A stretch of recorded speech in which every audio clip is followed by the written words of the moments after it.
ஓம் நமச்சிவாய வாழ்க. நாதந்தாள் வாழ்க. இமைப்பொழுதும் என் நெஞ்சில் நீங்காதான் தாழ் வாழ்க. வாழ்க வளமுடன். அனைவருக்கும் இனிய வணக்கங்கள். நிகழும் ஸ்ரீ மங்களகரமான குரோதி ஆண்டு நவம்பர் மாதம் 16ஆம் தேதி சனிக்கிழமை அன்று பிரதமை திதியில் கிருத்திகை நட்சத்திரத்தில் வரியான் நாமயோகத்தில் பாலவம் கர்ணத்தில் அமிர்தயோகம் கூடிய நன்னாளில் இந்த மகத்தான கார்த்திகை மாதம் பிறக்கிறது. கார்த்திகை மாதம் என்றாலே ஐயப்பனுக்கு விரதம் ஆரம்பிக்கக்கூடிய காலகட்டம் ஆகும். மற்ற எந்த மாதத்திற்கும் இல்லாத தனிச்சிறப்பு கார்த்திகை மாதத்திற்கு உண்டு. இந்த கார்த்திகை மாதத்தில்தான் மழை, வெயில், பனி ஆகிய அனைத்தும் கலந்த காலநிலை நிலவும். கார்த்திகை மாதத்தில் கார்த்திகை தீபம், சோமவார விரதம், உமா மகேஸ்வர விரதம், கார்த்திகை ஞாயிறு விரதம், கார்த்திகை விரதம், விநாயகர் சஷ்டி விரதம், முடவன் முழுக்கு, கார்த்திகை மாத வளர்பிறை, துவாதசி, துளசி கல்யாணம் போன்ற வழிபாடுகள் மேற்கொள்ளப்படுகின்றன. சூரிய பகவான் விருச்சிக ராசியில் சஞ்சரிக்கக்கூடிய கார்த்திகை மாதத்தில் சூரிய புதன் சேர்க்கையால் புதாதித்ய ராஜயோகமும், சூரியன் குரு எதிரெதிர் ஸ்தானத்தில் சஞ்சரிக்கும் போது சம சப்தம யோகமும், சூரியனுக்கு தனஸ்தானத்தில் சுக்கிரனின் அமைப்பால் வேசி யோகமும் உருவாகிறது. இந்த கிரக அமைப்பினால் உங்கள் ராசிக்கு இம்மாதம் ஏற்படும் சுபம் மற்றும் அசுப பலன்கள் என்ன என்பதனையும், அசுப பலன் ஏற்படுமாயின் ராசிக்காரர்கள் செய்ய வேண்டிய பரிகாரம் என்ன, வழிபட வேண்டிய தெய்வம் யார் என்பதனை பற்றியும் விரிவாக காண்போம். பிறக்கப் போகும் இம்மாதத்தில் உங்கள் வாழ்வில் வளமும் நலமும் செல்வ செழிப்பும் பெற்று வாழ்வில் உயரிய நிலையை அடைய எல்லாம் வல்ல எம்பெருமானை வேண்டி விரும்பி கேட்டுக்கொள்கிறேன். துலாம் ராசி அன்பர்களே, நீங்கள் அவசரப்படாமல் நிதானமாக எந்த ஒரு செயலையும் செய்தால் வெற்றி நிச்சயம். இந்த மாதம் எல்லா வகையிலும் நன்மைகள் உண்டாகும். எதிர்ப்புகள் விலகும். பணவரத்து அதிகரிக்கும். நண்பர்களால் உதவிகள் கிடைக்கப் பெறுவீர்கள். தொழில் வியாபாரம் தொடர்பாக சில முக்கிய முடிவுகள் எடுப்பீர்கள். வியாபாரம் தொடர்பான வழக்கு விவகாரங்களை தள்ளி போடுவது நல்லது. எதிர்பார்த்த லாபம் கிடைத்தாலும் பண தேவை ஏற்படும். உத்தியோகத்தில் இருப்பவர்கள் கூடுதலாக பணியாற்ற வேண்டியிருக்கும். மேல் அதிகாரிகள் உங்களுக்கு உறுதுணையாக இருப்பார்கள். குடும்பத்தில் ஏதாவது வீண் விவகாரங்கள் ஏற்பட்டு நீங்கும்.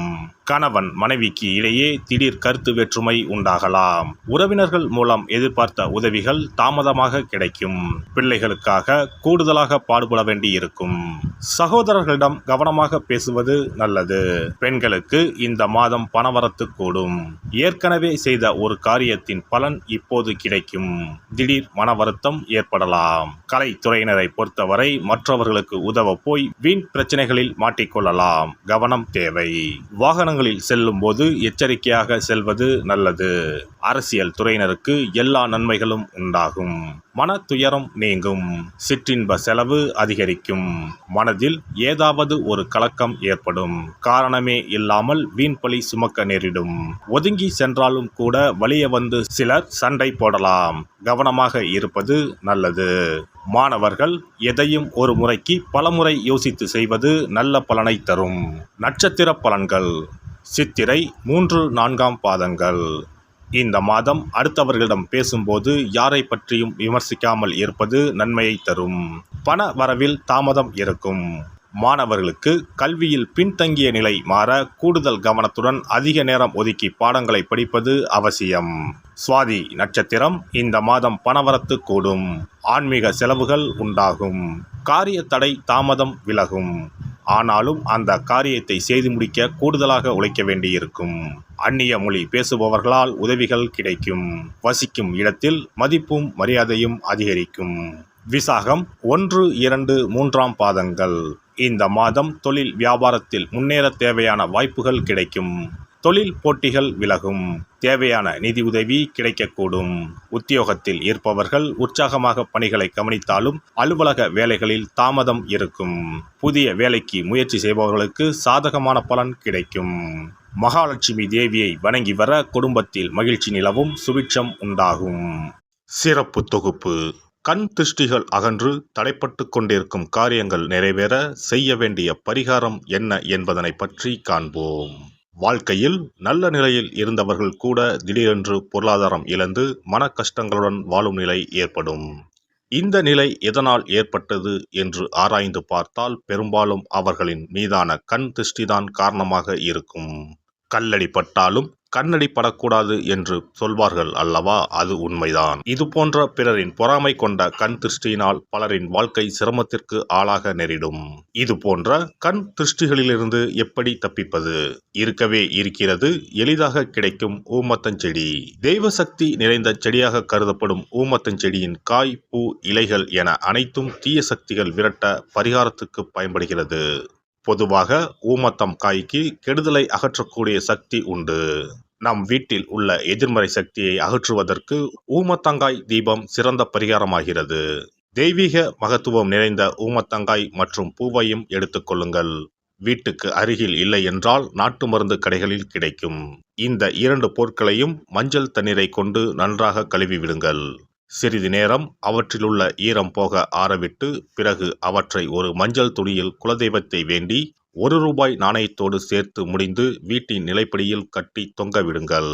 இந்த முடிச்சை வெள்ளிக்கிழமை அல்லது ஞாயிற்றுக்கிழமைகளில் தயார் செய்து வாசல் படியில் கட்டுவது சிறப்பு. தினமும் வீட்டில் தீபம் ஏற்றி காண்பிக்கும் போது இந்த முடிச்சுக்கும் காண்பிக்கவும். இதேபோல் ஊமத்தம் இலைகள் கிடைத்தால் அந்த இலைகளை சுத்தமான மஞ்சள் தண்ணீரில் கழுவிவிட்டு அவற்றை கொண்டு வீட்டில் இருக்கும் விநாயகருக்கு திங்கள் கிழமைகளில் தொடர்ந்து அர்ச்சனை செய்து வர வேண்டும். ஊமத்தம் பூவையும் விநாயகருக்கு சூட்டலாம். 3 வாரங்கள் தொடர்ந்து திங்கள் கிழமைகளில் விநாயகருக்கு ஊமத்தை இலையால் அர்ச்சனை செய்து ஊமத்தம் பூவை சூட்டி வழிபட்டால் வீட்டில் உள்ள கெட்ட சக்தி நடமாட்டம் மற்றும் கண் திருஷ்டிகள் தீரும். ஊமத்தம் செடியும் சிவபெருமானுக்கு உகந்த இலை ஆகும். இந்த ஊமத்தங்காய் வைத்து சிவபெருமானுக்கு தீபம் ஏற்றி வழிபடுவதன் மூலம் நமது பிரச்சனைகளில் இருந்து எளிதாக விடுபட முடியும். முதலில் 2 ஊமத்தங்காய்களை எடுத்துக்கொள்ள வேண்டும். அவற்றின் மீது முட்கள் இருப்பதால் மிகவும் கவனமாக கையாள வேண்டும். ஊமத்தங்காயின் காம்பு பகுதிகளை வெட்டி கொண்டு கத்தியை பயன்படுத்தி ஊமத்தங்காயின் உள்ளே இருக்கும் விதை பகுதியை முழுவதுமாக நீக்கிவிட வேண்டும். பின்னர் 2 அகல் விளக்குகள் மற்றும் விளக்கு வைப்பதற்கான 2 தட்டுகளை எடுத்து சுத்தம் செய்து அவற்றிற்கு மஞ்சள் குங்குமம் போட்டு வைத்துக் கொள்ள வேண்டும். பின்னர் 2 தட்டின் மீதும் ஒவ்வொரு அகல் விளக்கை வைத்துக் கொள்ள வேண்டும். அதன் பிறகு எப்போதும் பூஜை செய்வதற்கு வைப்பது போன்ற வெத்தலைப்பாக்கு, பழம் போன்றவற்றை வைத்துவிட்டு 2 விளக்குகளையும் ஏற்றி சிவபெருமானை மனதார வேண்டிக் கொள்ள வேண்டும். எனக்கு இருக்கும் பிரச்சனைகள் அனைத்தும் தீர்ந்து இன்பமான வாழ்க்கை கிடைக்க வேண்டும் என வேண்டிக் கொள்ள வேண்டும். இந்த பூஜையை வெள்ளிக்கிழமை அன்று தொடங்கினால் தொடர்ந்து 9 வெள்ளிக்கிழமைகள் செய்ய வேண்டும். ஊமத்தங்காயின் மீது எவ்வாறு முட்கள் இருக்கிறதோ அதுபோல நமது வாழ்க்கையில் இருக்கும் முட்கள் போன்ற பிரச்சனைகளை அவை தீர்த்து வைக்கின்றன. இந்த பூஜையை நாம் தொடர்ந்து செய்து வருவதால் நம் மீது இருக்கும் கண் திருஷ்டிகள் அகன்றுவிடும். தீராத துயரங்கள் தீர்ந்துவிடும். பணம், நகை நம்மிடம் பெருகி வரும். சிலருக்கு கையில் சுத்தமாக பணம் இருக்காது. வறுமை தாண்டவமாடும். கடன் தொல்லையால் கஷ்டப்படுவார்கள். பண பிரச்சனையில் சிக்கி கொண்டிருப்பவர்கள் இந்த தீபத்தை ஏற்றினால் 3 வாரங்களில் நல்ல பலனை பெற முடியும். தொழிலில் நல்ல முன்னேற்றம் இருக்கும். கடன் பிரச்சனைகள் தீரும். உறவினர்களிடையே பகைமை இருந்தால் அவையும் மறைந்துவிடும். நோய்வாய் உள்ளவர்கள் இந்த தீபத்தை ஏற்றுவதன் மூலம் நல்ல பலனை பெற முடியும். பொதுவாகவே எந்த பரிகாரம் என்றாலும் அதை முழு நம்பிக்கையுடன் செய்தால் மட்டுமே முழு பலன் கிடைக்கும் என்பதை நினைவில் கொள்ளுங்கள். எல்லாம் வல்ல இறையருளால் நீங்களும் உங்கள் அன்பு குடும்பமும் உடல் நலம், நீலாயுள், நிறை செல்வம், உயர் புகழ், மெய்ஞானம் ஓங்கி வாழ்க வளமுடன். இந்த வீடியோ பதிவு உங்களுக்கு பிடித்திருந்தால் லைக் பண்ணுங்க, கமெண்ட் பண்ணுங்க, ஷேர் பண்ணுங்க. மறக்காம சப்ஸ்கிரைப் பண்ணுங்க. பக்கத்துல இருக்கிற பெல் பட்டனை கிளிக் பண்ணுங்க. நன்றி, வணக்கம். ஓம் நமச்சிவாய. சிவாய நம.